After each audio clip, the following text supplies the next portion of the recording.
Have you ever felt a chill run through you when someone smiled in your direction? Their lips curved upward, their words were kind, they even nodded in approval, but deep inside, a quiet voice whispered, "This isn't real." You can't put your finger on it. No argument, no betrayal, no tangible proof. Yet their energy feels off. Their praise sounds like an echo in an empty room. Their laughter carries a rehearsed edge.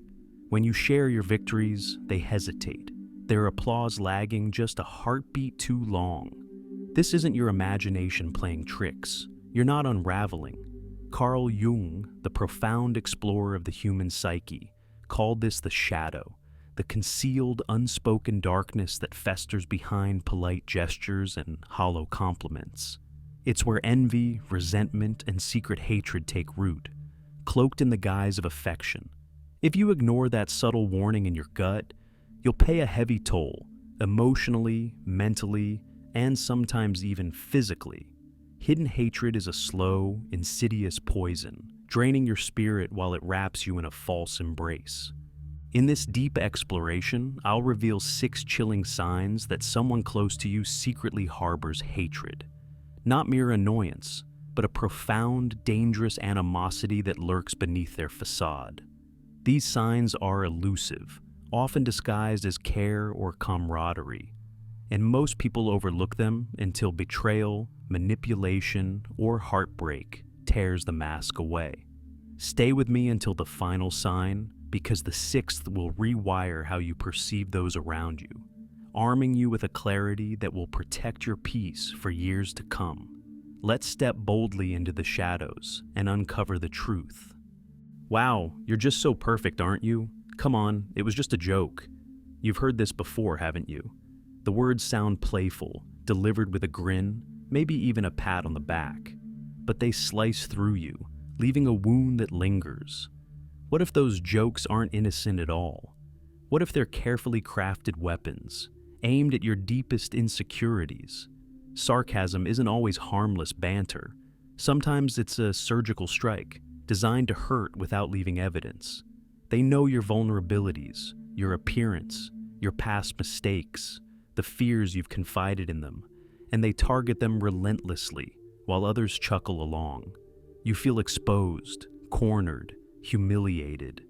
But if you dare call it out, you're the one who's overreacting. "Relax, don't be so sensitive," they say, their smile deflecting blame. Carl Jung taught that what irritates us about others often mirrors unhealed wounds within ourselves. But those who refuse to face their own shadows project their pain outward, using you as their emotional dumping ground. Their sarcasm isn't humor, it's contempt dressed in a jester's costume. Their laughter is a smokescreen, concealing the venom beneath. If their jokes consistently leave you anxious, if you force a smile in public but feel wounded in private, this isn't friendship, it's psychological warfare. They're eroding your confidence, chipping away at your self-worth, all while maintaining plausible deniability. Pay close attention. True friends uplift your spirit, celebrating your strengths without poking at your scars. Those who wield sarcasm like a blade reveal their shadow's intent. Watch for the glint in their eye when they land a hit, the subtle satisfaction when you wince. That's the truth slipping through their mask. Have you ever had a friend who forgot to share a critical piece of information? That one detail that could have changed the trajectory of your plans? Or the one who offered advice that, in hindsight, led you astray, leaving you to pick up the pieces? They miss your big moment, your presentation, your celebration, your triumph, and brush it off with, "Oh, I was so swamped." Once is understandable, life gets busy. Twice might be a coincidence. But when it's a pattern, when they're consistently absent when you need them, or their help subtly undermines you, it's not forgetfulness, it's sabotage. And the most sinister part? They don't strike openly. They sabotage while wrapping you in a warm embrace, murmuring, "I was only trying to help." Jung warned that those who feel inferior don't strive to rise above their own shortcomings. They work to keep others down, leveling the playing field to soothe their wounded ego. Your success, your growth, your confidence. These are mirrors that reflect their stagnation, their unfulfilled dreams, their insecurities. So they keep you small, not with blatant attacks, but with quiet, calculated moves. A missed invitation, a helpful suggestion that fails, a hesitation to celebrate your wins. They appear as your ally, your confidant, your cheerleader, but they're silently dismantling your foundation, brick by brick. If someone consistently derails your progress, skips your moments, or plants seeds of doubt, it's not care, it's control. They don't want you to soar unless you remain tethered to their level. Look beyond their words to their actions. A true supporter builds you up, clears the path for your success. A saboteur lays traps while calling them stepping stones. Their betrayal hides in the gaps between what they say and what they do. You share exciting news, a promotion, a creative breakthrough, a personal milestone. You expect joy, a high five, a heartfelt, "I'm so happy for you." Instead, you get, "Oh, that's cool. By the way, guess what I just accomplished?" Your moment is hijacked, eclipsed by their need to one-up you. You shine, and they dim the spotlight, redirecting it to themselves. You rise, and they scramble to stand taller, not to celebrate alongside you, but to overshadow you. It's never overt, never a shouting match, but it's always there. A subtle shift in their tone, a forced smile, an urgent need to match or surpass your achievement. What irritates us in others reveals unhealed parts of ourselves. Those who secretly hate you don't confront their own shortcomings. Instead, they turn your life into a battlefield, where every milestone you reach becomes a challenge to their fragile ego. Your success, your happiness, your purpose highlights what they've neglected in their own lives: growth, ambition, inner peace. They can't celebrate you because your light casts their shadow into sharp relief, exposing their insecurities. Every victory you share becomes a silent war. Every congratulations, a begrudging concession in a competition you didn't enter. They're not fighting for your approval, they're fighting to avoid facing themselves. If your triumphs spark invisible rivalries, if your joy triggers their need to compare or outdo, you're not sharing with a friend. You're navigating an adversary. True allies rejoice in your wins, amplifying your light. Secret enemies wrestle with their ego in the dark, determined to steal the stage. They say all the right things. "I'm so proud of you." "Wow, that's incredible." But your heart doesn't feel it. Their words are hollow, their tone flat, their eyes distant, looking past you or through you. When you're at your lowest, grappling with pain, or soaring at your highest, basking in triumph, they're nowhere to be found. Genuine people show up. They celebrate your victories with unbridled joy, mourn your losses with quiet empathy, and stand by you through life's tempests and sunrises. But these pretenders, they vanish when your soul needs them most, reappearing only to deliver rehearsed lines that feel more like an obligation than a connection. Their presence is a performance, not a bond. Jung described this as ego dissociation, a state where someone is so emotionally detached from their own inner world that they can't form authentic bonds with others. They don't hate you outright, but they're incapable of loving you deeply, of meeting you in the raw, vulnerable spaces where true relationships thrive.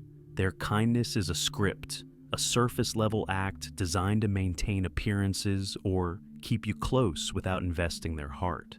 You sense the coldness, the robotic quality of their words, and it leaves you hollow, yearning for something real. If their praise feels like an automated reply, if their absence during your pivotal moment speaks louder than their words, you're not in a relationship, you're in a transaction, a one-sided exchange where you give your trust and receive only echoes. Real connection warms your soul, fills you with mutual joy and understanding. Fake kindness leaves you shivering in its shallow, lifeless echo. Trust the unease you feel when their smile doesn't reach their eyes, when their words lack the weight of sincerity. It begins softly, almost tenderly. I'm just looking out for you. This is for your own good. I don't want you to make a mistake. The words sound protective, even loving, wrapped in a tone that feels safe. But deep inside, something feels wrong. Your shoulders slump, your excitement fades, your voice trembles as you defend your choices. What they call care is control, delivered so gently you barely notice the chains tightening around your spirit. You share a bold idea, and they call it risky, urging caution. You make a decision, and they suggest you're being naive, planting doubts.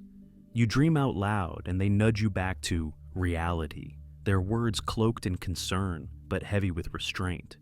Jung explained that those who can't manage their own inner chaos, unresolved fears, unhealed wounds, untamed insecurities, seek to control others to feel secure. Your growth, your independence, your confidence. These threaten their fragile sense of order, their need to feel needed or superior. So they shrink you, not with anger or force, but with advice that erodes your trust in yourself. Their suggestions often sound reasonable, even wise, but they don't empower you. They make you question your instincts, your worth, your path. Over time, you find yourself seeking their approval, hesitating to act without their input, wondering if they're right and you're wrong. You start to feel smaller, less certain, as if your dreams need their permission to exist. If their care consistently leaves you feeling powerless, dependent, or second-guessing, it's not love, it's possession. True support gives you wings to fly, even if you stumble. False concern builds a cage and calls it safety. Ask yourself, are they guiding me toward my potential or guarding their dominance over me? Are they nurturing my freedom or chaining me to their need for control?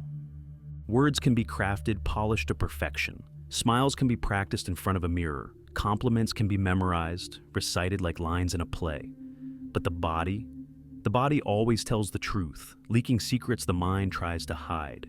They say, I'm so thrilled for you, but their smile is tight, vanishing before it fully forms. Their eyes dart away, avoiding yours, or they blink too quickly, as if trying to conceal their discomfort. Their shoulders lift slightly, a subtle sign of tension. Their hug feels stiff, their body angled away from you as if recoiling from your presence. You feel it before they speak, a shift in the air, a subtle coldness that makes your skin prickle, a drain in your energy that you can't explain. You're not imagining things, you're not being dramatic. Carl Jung taught that the unconscious speaks through the body, even when words are carefully chosen to deceive. When someone harbors envy, resentment, or secret hatred, their nervous system reacts instantly, betraying their true feelings. Their jaw tightens, a flicker of strain crossing their face. Their breathing grows shallow, their applause comes a beat too late. Their gaze flickers when you share your success. They lean away when you speak, their posture closing off, as if your light is too bright for them to bear. These micro-signals, tiny, involuntary betrayals, reveal what their words conceal. Your intuition, a primal intelligence honed by millennia of survival, picks up these cues before your mind finds proof. That twist in your gut, that heaviness in your chest, that sudden unease, it's your ancient instinct sensing danger, even when it's cloaked in friendliness and perfume.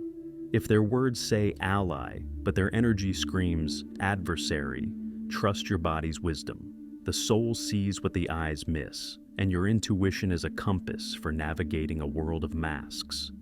Now that you've uncovered these 6 signs, what's next? You don't need to confront them, expose their duplicity, or match their hatred with your own. You need to protect your peace, because it's priceless, a rare and sacred treasure you've been giving away to those who don't deserve it. Set boundaries, firm and unapologetic, like walls around a fortress. Stop over-explaining yourself to people who twist your words to suit their narrative. Stop chasing their approval, hoping they'll finally celebrate your wins or see your worth. Most importantly, stop pouring your light into those who hand you shadows in return, who dim your brilliance to soothe their own insecurities. The painful truth is this: not everyone in your circle is rooting for you. Some sit close, not to support, but to study you, waiting for the moment you falter, ready to revel in your missteps. They don't strike with knives. They wound with fake smiles, delayed claps, and silent resentment. Their betrayal subtle, but no less cutting. You face a choice. Keep trying to win over those who secretly compete with you, who see your growth as their loss, or choose yourself. Your growth, your freedom, your inner peace. Self-love begins where fake love ends, where you reclaim your energy from those who drain it and redirect it toward your own becoming. If these signs struck a chord, resonating with a truth you felt but couldn't name, share this with someone else who sensed this energy, who's grappled with the unease of a hollow friendship. Reflect on which sign hit you hardest, the one that peeled back the veil on a relationship you've questioned, the one that gave voice to the whisper in your soul. Your journey to mastering yourself in a world full of masks has just begun. Keep walking forward, head high, heart guarded, spirit unbroken. Your light is yours to protect, and no one, not even those closest to you, gets to dim it without your permission. Choose wisely who you let near your flame, for it's a fire that can illuminate or destroy, depending on who you trust to stand in its glow.